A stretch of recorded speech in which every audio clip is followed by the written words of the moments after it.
वालेकुम। 20 है। हाँ 20 सिक्का हटे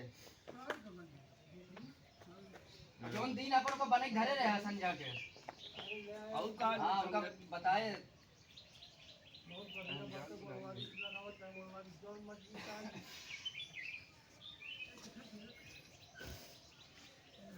वह सचिन बतला कहाँ जौन कहा करा होगा करा करा फिजूल तो जावा करा ना तो फालतू बतला करा बोला करा सचिन कहा कहाँ स्वभाव आदमी के कहीं कम से कम 70 साल की उम्र रही बेकर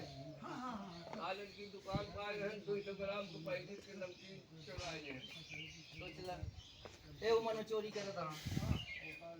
नेचर देखा नेचर स्वभाव और पकड़ नहीं गए करबत पकड़ावे ना भाई कहा कि एक मतलब है जब आवत है तब करते हैं संयोग आ गई अपनी पकड़ गलत काम हो कर पकड़ावे ना